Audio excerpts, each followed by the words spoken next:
Bueno, vamos a abrir nuestras Biblias en el Evangelio de Marcos. Evangelio de Marcos, capítulo 1.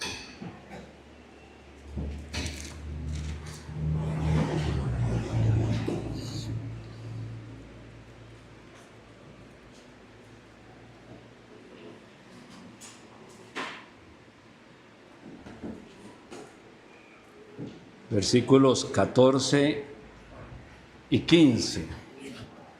Al estudiar el Evangelio de Marcos, hermanos, tenemos que irlo dividiendo. En el capítulo 1, del versículo 15 al verso 20, empieza a hablar del inicio del ministerio del Señor Jesucristo. Y con más énfasis, el verso 14 y 15 nos van a hablar de Jesús el predicador. Entonces vamos a leer esos dos versículos, 14 y 15. Dice la palabra del Señor: después que Juan fue encarcelado, Jesús vino a Galilea predicando el evangelio del reino de Dios, diciendo: el tiempo se ha cumplido y el reino de Dios se ha acercado, arrepentíos y creed en el evangelio. Tenemos algunas cosas que suceden aquí para más o menos ir teniendo la idea. Dice que después que Juan fue encarcelado, había un hombre llamado Juan el Bautista, que no va a hacer mucho énfasis ahorita en el capítulo 1, el Evangelio de Marcos lo hace hasta el capítulo 6, porque la idea del Evangelio de Marcos es poner la mirada en el inicio del ministerio de Cristo. Pero nosotros podemos dedicarle un poquito de tiempo a esto. Juan el Bautizador o Juan el Bautista había tenido un llamado de Dios, un llamado que Dios había hecho desde el vientre de su madre, pero esto no es nuevo. Eso había pasado con Jeremías. Si usted lee Jeremías capítulo 1, se da cuenta que Jeremías había sido llamado ¿desde dónde? Desde el vientre de su madre. El mismo apóstol Pablo también lo dice. Así que no es nuevo cuando el Señor llama a una persona desde el vientre. Esto no quiere decir que la persona por fuerza vaya a ser salva. No, la persona tiene una responsabilidad humana donde puede recibir a Jesucristo o rechazar al Señor Jesucristo. Ahora, dentro del plan de Dios está que esta persona que la ha escogido desde el vientre de la madre cumpla con un propósito. El propósito para Jeremías es que fuera profeta. El propósito para el rey Josías, por ejemplo, que también hay una predicción de él, es que fuera rey. El propósito para Pablo es que fuera apóstol. El propósito para Juan era que preparara el camino del Señor. Juan empezó predicando en el desierto. Y la gente venía a Juan al desierto. El desierto es ese lugar donde nadie quiere ir, donde a la gente no le motiva a ir. El desierto es un lugar donde hay serpientes, donde hay algunas fieras. Ahí en el desierto donde se está hablando cerca de Judea. Sin embargo, Dios pone a Juan en el desierto y la gente venía al desierto a escuchar la predicación de Juan el Bautista. Y la predicación de Juan el Bautista no era otra que señalar a Jesucristo. Y la gente venía a Juan y lo escuchaban y se arrepentían y se bautizaban en el Jordán. Un día Juan el Bautista mira donde viene el Señor Jesucristo. El Señor había estado 40 días en el desierto. Viene el Señor Jesucristo. Y Juan lo señala, dice: ese que viene ahí, todos los que me están escuchando, todos los que han venido, ese que viene ahí, de ese es el que les he estado hablando. Yo no soy digno de desatar encorvado la correa de su calzado. ese que viene ahí, ese es el Cordero de Dios que quita el pecado del mundo. Ese que viene ahí, ese es el que Dios ha enviado. Y viene el Señor Jesús a bautizarse para iniciar su ministerio. Y Dios le había dicho a Juan: sobre el que veas descender el Espíritu, ese es. Y cuando el Señor subió de las aguas, descendía el Espíritu Santo corporal en forma de paloma. Y Juan entendió completamente esa imagen. Estaba el Señor saliendo de las aguas, el Espíritu Santo en forma de paloma posándose sobre el Señor, y una voz del cielo que decía: este es mi Hijo amado, en el cual tengo complacencia. ¿Ven la imagen? Es una imagen trinitaria, sublime, maravillosa. Pero cuando esto sucede, Juan dice una frase muy interesante, porque el Señor también empieza a predicar. Y hay un grupito de discípulos, aún unos que eran de Juan, que seguían a Juan, que ahora estaban con el Señor Jesucristo. Y le decían a Juan: mira, del que hablas hace más discípulos y bautiza más gente. Y Juan dice: es que es necesario que él crezca y que yo mengüe. Juan sabía que su ministerio estaba para concluir, estaba terminando. No somos eternos. Y aquí tengo como la primera lección del día. A veces, hermanos, a veces sí y otras también, Dios nos ha hecho un llamado. No hay un solo cristiano que no tenga un llamado de Dios. Si dijéramos eso, estaríamos mintiendo. Todos los creyentes tenemos un llamado de Dios. Pero no todos somos como Juan el Bautista. No todos obedecemos a lo que el Espíritu Santo llama. No todos son capaces de renunciar a todo como hicieron los apóstoles y dejándolo todo siguieron a Cristo. No todos están dispuestos a decirle, como dijo el apóstol Pablo al Señor Jesucristo cuando se encontró con él camino a Damasco: Señor, ¿qué quieres que haga? Normalmente, hermanos, recibimos a Cristo, pero seguimos con nuestra agenda. Recibimos a Cristo, pero seguimos con nuestras metas. Recibimos a Cristo, pero seguimos con nuestros pensamientos. Recibimos a Cristo, pero Él es nuestro Salvador, pero no llega a ser nuestro Señor, porque nosotros nunca aceptamos ser siervos de Él. Recibimos a Cristo, pero vivimos pidiéndole al Señor que se haga mi voluntad y no la de Él. Mis oraciones manifiestan lo que yo quiero, porque de la abundancia del corazón habla la boca. Y me acerco donde el Señor y le digo: Señor, dame esto, te pido esto, abre esta puerta, necesito esto, necesito aquí, necesito allá, para alcanzar esta meta, para alcanzar esta otra cosa. Pero ninguna de todas esas cosas glorifican el nombre de Dios. Porque aunque sean buenas, aunque ninguna de ellas sean pecado, el que sabe hacer lo bueno y no lo hace, dice la Biblia, es pecado. Y cuando Dios hace un llamado, la única respuesta que Dios quiere escuchar de nosotros es: sí, Señor. Señor, ¿qué quieres que haga? Juan el Bautista no pensó nunca en tener familia. Juan el Bautista no pensó nunca en enriquecerse. Juan el Bautista no tenía una cuenta bancaria. Juan el Bautista solamente estaba ahí para cumplir con el propósito de Dios. Había sido apartado desde el vientre de su madre. Más o menos Juan el Bautista podía tener la misma edad del Señor Jesucristo. 30, 31, qué sé yo. Y ahí está Juan el Bautista. Si alguien veía a Juan el Bautista, no tenía una gran presencia escénica. Estaba en el desierto, vestía de pelo de camello, o sea, era tan humilde que era una vestimenta que le hacían del pelo del camello. Era lo más humilde que podía haber, lo más simple, lo más sencillo. No tenía una marca. Y si tenía una marca, era la marca del ser simple y sencillo. Era una persona que no tenía una dieta ni se preocupaba por tener una gran dieta. Comía grillos, para entenderlo en nuestro texto. Comía el silvestre y tomaba agua del Jordán. Esa era la dieta.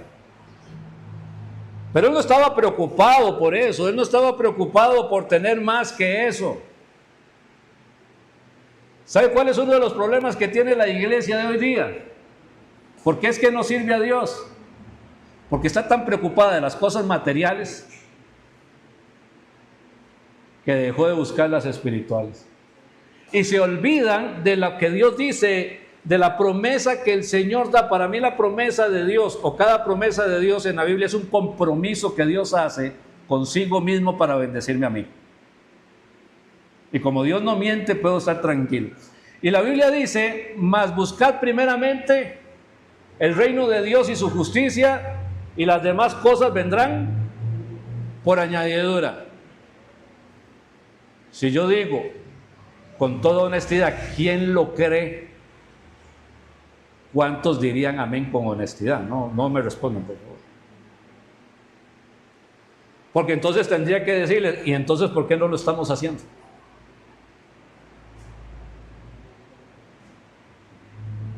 ¿Por qué no lo hacemos? Y Juan había cumplido con su labor, y Juan no le estaba diciendo, Señor, ya que cumplí con mi labor y que ya empieza el Señor Jesús a predicar, esta segunda etapa de mi vida, me gustaría como ir a conocer y pasear un poco, o hacer aquí o hacer allá. Es que cuando el hombre de Dios ha cumplido con el propósito de Dios, ya no hay nada más que hacer en este mundo. Hay un himno antiguo que decía, en el mundo feliz, hay un mundo feliz más allá, donde esperan los santos en luz, en el mundo feliz. Porque cuando hablamos de la muerte, cuando estamos pensando en que vamos a morir, parece que estamos pensando en que nos vamos a ir al infierno. Todos lamentan, todos se quebrantan, todos lloran. Mire, es que aquella persona está muy enferma, oremos para que Dios lo sane. Está a punto, está tan grave que se puede morir en cualquier momento. Mi pregunta ¿es algo? Mi preocupación está en qué. Es algo. No quiero que se muera. Y si me piden que ore por alguien, oro por la salud de esa persona. Pero primero empiezo orando, ¿por qué? Por su necesidad espiritual. Porque si no se muere en esta enfermedad, se va a morir en algún otro momento. Sabemos que se va a morir. El asunto es dónde va a estar después de que muera. Un creyente, un hijo de Dios, esa persona que ha nacido de nuevo, no se asusta pensando en lo que viene. Está tranquilo. No es que quiera morirse, y no estoy diciendo que morirse pueda ser bonito. Estoy diciendo que está tranquilo con lo que viene, porque lo que viene es glorioso. La herencia incorruptible, incontaminada e inmarcesible que nos espera en los cielos. Gloriosa. Sentado con el Señor Jesucristo en los lugares celestiales, glorioso. Conocer la morada que el Señor fue a preparar en la casa del Padre para mí, glorioso.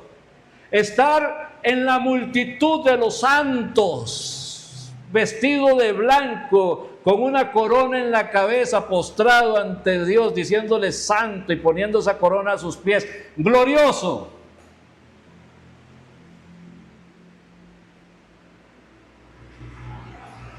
Pienso que todos los hermanos que ya llegaron al cielo, si el Señor les dijera, le doy la oportunidad de devolverse, todos dicen, no, Señor, ya llegué, ya estoy en casa, ya estoy en casa. Juan el Bautista estaba por finalizar el ministerio. Y el texto dice, después que Juan fue encarcelado, ¿qué le pasó a Juan cuando fue encarcelado? Juan era un predicador. Yo no voy a decir si era tosco o no era tosco, porque yo no escuché su predicación. Yo nunca escuché su tono de predicar. Yo no sé si él hablaba muy fuerte, si él hablaba más educado. Yo no escuché. Si era tosco en el habla, no era. Yo no lo escuché. Yo solo sé que él confrontaba a las personas con el mensaje de la palabra de Dios. Y le dijo al rey Herodes, esa mujer con la que usted vive no es su esposa.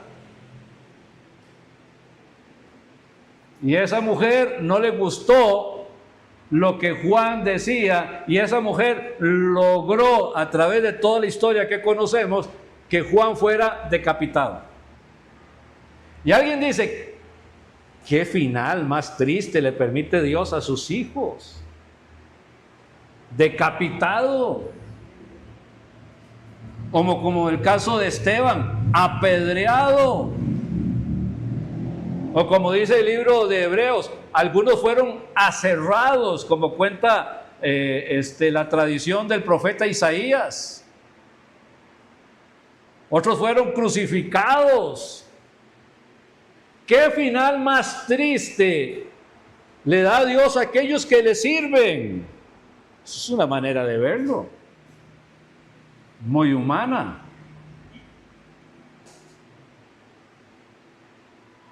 No se piensa en lo glorioso de lo que viene después de la muerte.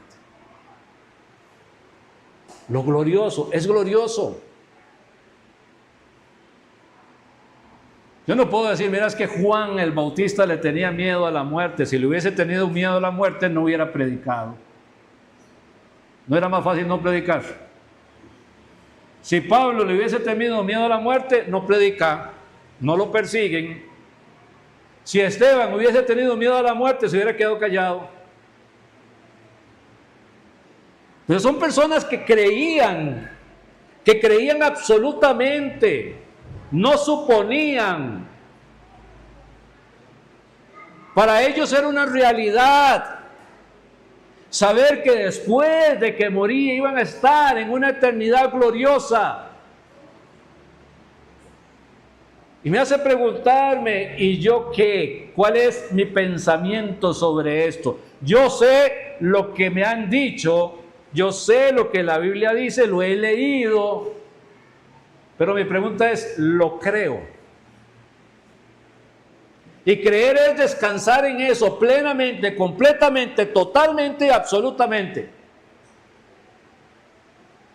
Descansar en eso. Levantarme un día y salir a donde tenga que ir, y salir sin miedo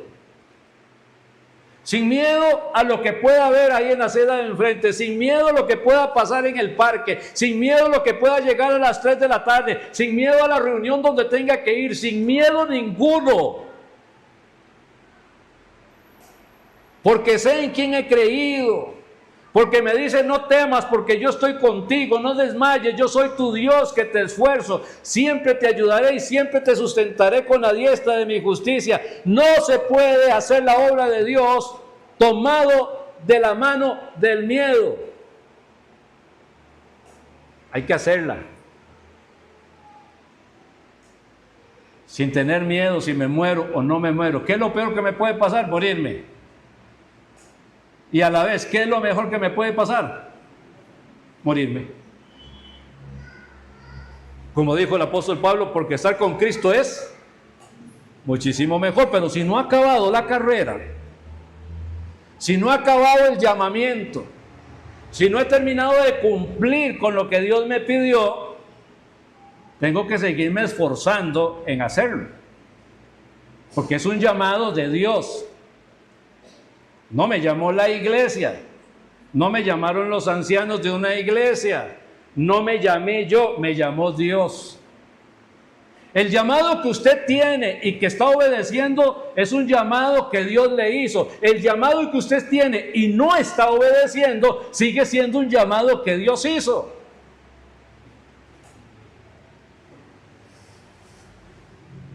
¿Alguien cree que Dios se equivoca? ¿Alguien cree que Dios cambia de opinión? Así que el llamado que Dios me hizo va a seguir siendo el mismo llamado y Dios no va a cambiar de opinión. Puede que yo no lo haga, que me rehúse a hacerlo, pero el llamado sigue siendo el mismo. Y cuando llegue al cielo y esté en la presencia del Señor Jesús, me imagino a Juan el Bautista, ahí está en la presencia del Señor, y el Señor le dice: bueno, Juan, hagamos cuentas. Sí, Señor, bueno, tú querías que yo fuera al desierto, pero hacía mucho calor. Entonces decidí no ir al desierto y me fui a un lugar más fresquito.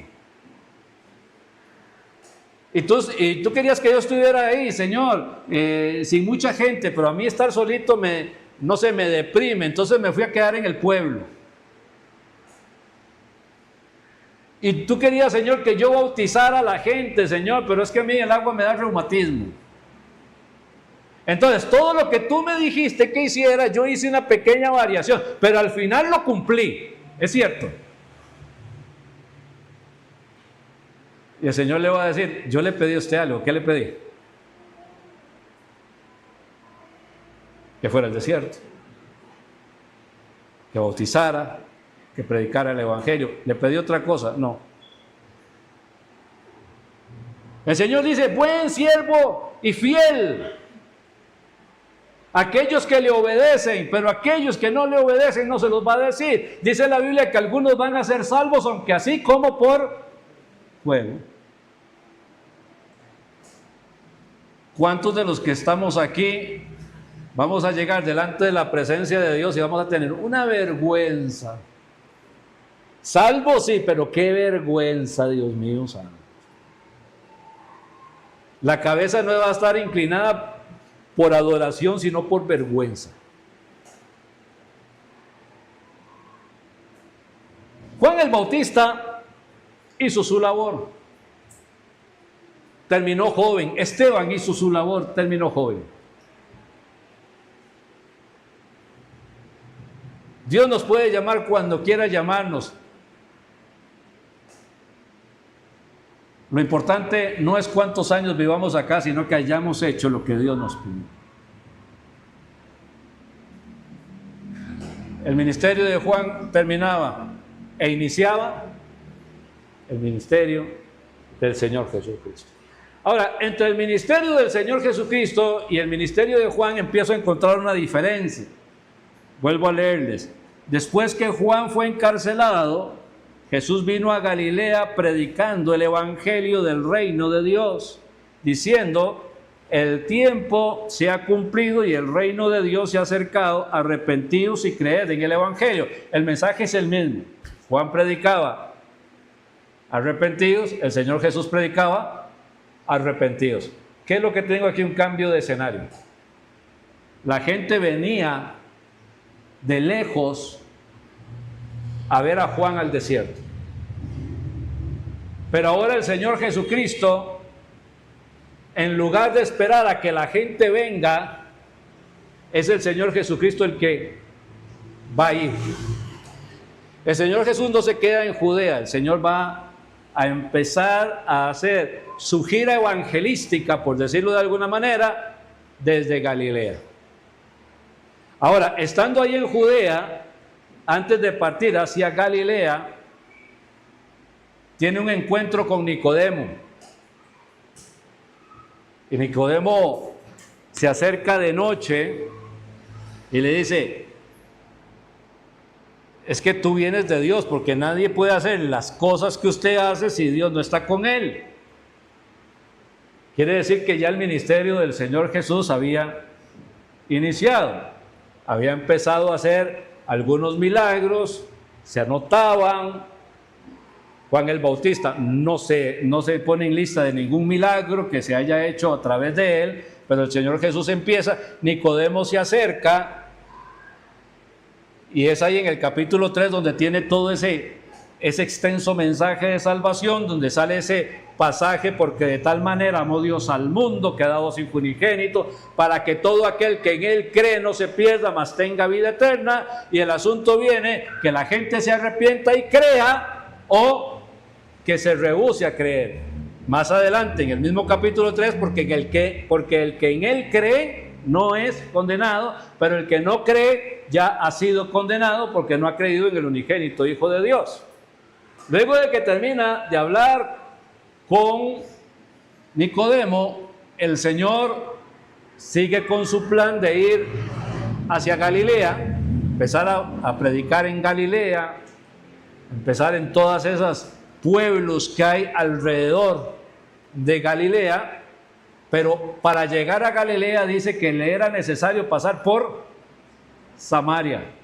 Y entonces va y se encuentra con la samaritana. Y deja el mensaje también, ¿dónde? En Samaria. Y les predica. Y muchos creen. Muchos creen. Y el Señor llega ahora sí a Galilea. Y en Galilea llega y lo invitan a unas bodas. Todo esto pasa entre estos dos versículos. Mire qué interesante cuánta información hay. ¿Y de dónde saca toda la información? De los evangelios. Usted toma todos los evangelios y empieza a acomodarlos ahí. Y llega a unas bodas. Y uno dice, mire, ¿cómo eran las bodas que habían en Israel? Eran bodas cristianas. No se habían inventado. La novia no se vestía de blanco, ni nada de estas cosas. Las bodas judías eran diferentes, completamente diferentes. Y eran unas bodas donde el hombre, un año antes de la boda, iba con el papá para hablar con el papá de la muchacha. ¿Sí? Como que haya un interesado aquí para ir a hablar con el hermano Bernal y la hermana Katia. Y entonces llegaban donde hermano Bernal, la hermana Katia, el interesado, y firmaban un contrato que se llamaba desposorio. A partir de ese momento no era un noviazgo, así como, entonces llega una de las niñas de Bernal y dice, sí me gustaba hace 3 meses, pues ya no me gusta tanto. No, está firmado, aquí no hay marcha atrás. Ante la sociedad ya esa es como si fuera su esposa, solo que todavía no viven juntos. Y entonces el hombre tenía que irse a trabajar, a preparar el lugar, la casita, ¿me acuerda? Caña dulce para moler, ¿verdad? Va y prepara la casita, va a preparar la siembra o el ganado o lo que fueran a hacer o cómo van a subsistir. Y luego de un año aproximadamente, el hombre volvía, ahora sí, para llevar a su esposa a vivir con él. Ahora, tenía un año de no verla. Y si ya estaba más fea, no hay cambio de hoja. El contrato está firmado. No es eso así a lo moderno, ¿verdad? No. Era algo muy, muy serio, de verdad. Era algo muy, muy, muy serio. Bastante serio. ¿Ok? Dice la palabra de Dios que el Señor Jesús fue a preparar morada para nosotros. El Señor está haciendo la comparación de lo que hacía el novio al ir a preparar un lugar para luego venir por la novia. El Señor fue a preparar una morada para luego venir para llevarnos a estar con Él. Hasta ahí vamos bien. ¿Ok? Y llegaba el novio. Y ese novio, aparte de trabajar, había tenido que ajustar para la fiesta. Y no era esa fiesta pequeñita, no, era una fiesta que duraba 7 días. Era una fiesta de 7 días.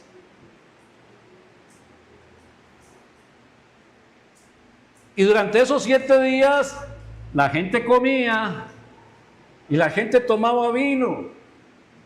Sí, vino.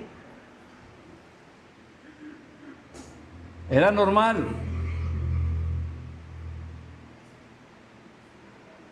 Invitaron al Señor y a sus discípulos. Lo invitaron a una fiesta.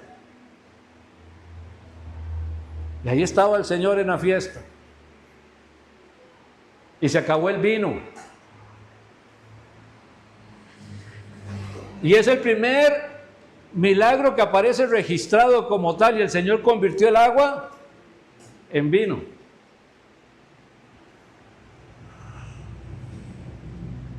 Pero el propósito del Señor no era venir a hacer milagros por hacer milagros. Él lo que quería era predicar el Evangelio. Hoy la iglesia quiere que el Señor siga convirtiendo el agua en vino, la bicicleta en un Toyota. La gente quiere que la casita en una mansión, la regadera en una bañera o la bañera en una piscina. Porque lo que siguen buscando del Señor, ¿qué es? Y el Señor alimentó a 5,000 sin contar mujeres y niños. Y después toda la multitud seguía al Señor y el Señor les dice que ustedes me buscan porque les di de comer. No por lo que es real. Y entonces cabe preguntarnos hoy, ¿qué viene a hacer a la casa de Dios? ¿Qué vine hoy a buscar? ¿Buscar al Señor? ¿Buscar su voluntad, su santidad, su gloria? ¿Qué vine a buscar? ¿Qué es lo que vengo a buscar? Vengo a decirle, Señor, aquí estoy en sacrificio vivo, santo, agradable a ti, que es mi culto racional.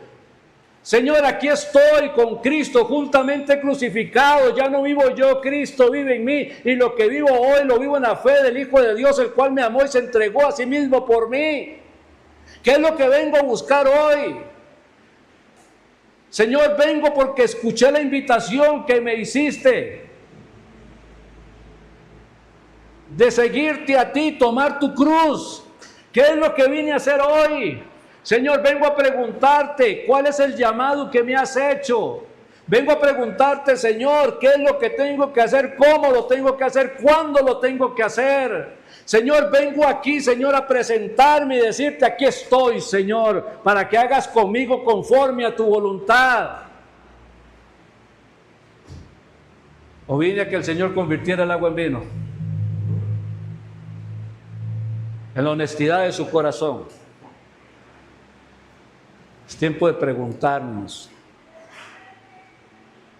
El Señor fue a predicar y la reacción de unos al escuchar el mensaje del Señor fue quererse aprovechar de él. La actitud de otros fue humillarse ante el Señor y servirle.